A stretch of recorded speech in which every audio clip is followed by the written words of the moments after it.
Fun fact, Riley. Can you name the program that has the highest ACC tournament winning percentage of all time? Stanford Cardinal. Stanford Cardinal. Oh wait, 100. I was gonna say on an admittedly low sample size, but it's still the Stanford Cardinal. It was the Cal Golden Bears yesterday. Yeah, context doesn't matter. Okay? They're the only one who has never lost an ACC tournament game. They're going to put that. SMU just joined them though. SMU That's did just join them. So they're tied for the top. But they're going to put that on the line against Louisville in what could be a pretty fun game on Thursday in the ACC tournament. What do you think is going to determine the outcome of this game? Because I think you could argue Stanford has the better player in Reno, but Louisville has been red hot. They've lost once this calendar year. It was kind of a fluke game. Like, how do you stack this up? yeah.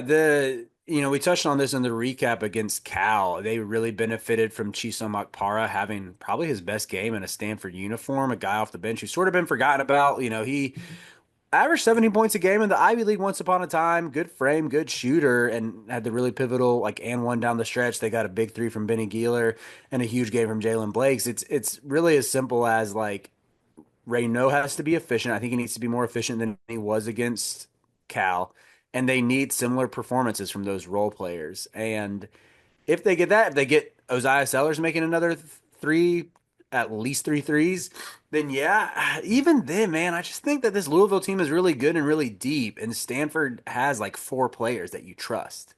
They have one player You you trust. trust or do you like know that they can be good? Yeah, there's one player you trust and three players you know that can be good. I would say that's a more accurate way to put it. Whereas Louisville has, I mean, there's even with their injury issues, I mean, their top eight is really good. Yeah, like I think the only way Louisville loses this game is if Reno goes nuts because Louisville's front court is somewhat limited, particularly like on the interior. hmm Right? That's it. Even that, like this Louisville defense per Torvik across their last 10 games are the 14th best defense in the country. Like they've been doing a really good job of continuing to clean. They clean the glass on both ends of the court. Like Pat Kelsey staple. I love that they can end possessions. And I wouldn't say their rim protection has been elite, but it's definitely not something to snuff at. Like I don't look at this and say like, oh, Ray knows gonna have one of his like 30 and 15 games or something. I would honestly kind of handicap it at about what he did to Cal, where he's probably going to give you 20 to 22 points and like eight or nine boards. And I love Reno. I'm a huge fan of his game, his versatility, and how he can, run the offense and put the ball on the deck and just make stuff happen, knock down threes. But I think like just the way that Louisville defended throughout conference play. I mean, if you look at their schedule, and granted, again, there's always the caveat of playing ACC teams, but in the month of February, they've only let uh, three teams score over or only two teams have scored over 1.1 points per possession. They've held everyone to 1 point per possession or fewer. Like they've been locking teams up. I think obviously Hepburn's the one who got the credit as the ACC Player of the Year, but Terrence Edwards has stepped up his game and can take your best wing out of a game. You can put him on Sellers. You can have him guard Blakes for certain stretches, and I think just neutralizing those two guys on the perimeter it puts a lot of pressure on Reno, and Mhm. he's gonna be facing like just a couple big bodies that you can throw at him, whether it's James Scott or Noah Waterman. Um, your guy Frank Anselm eBay, maybe he even gets a brief minute or two.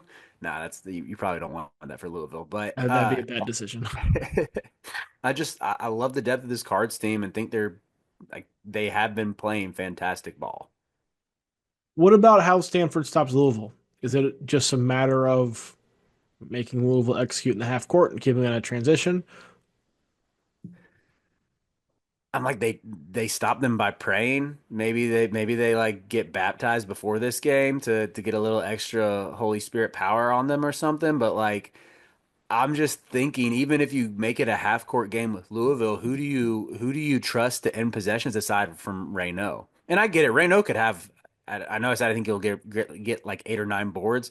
Maybe he does have one of it. Maybe he puts the cape on and gets them like 15 to 20. But it's a Louisville team that gang rebounds and are always going to extend possessions. And when you have someone like Rain Smith who's just lurking along the perimeter, I mean those or some back-breaking possessions where you make them play 25 seconds into the half court or something.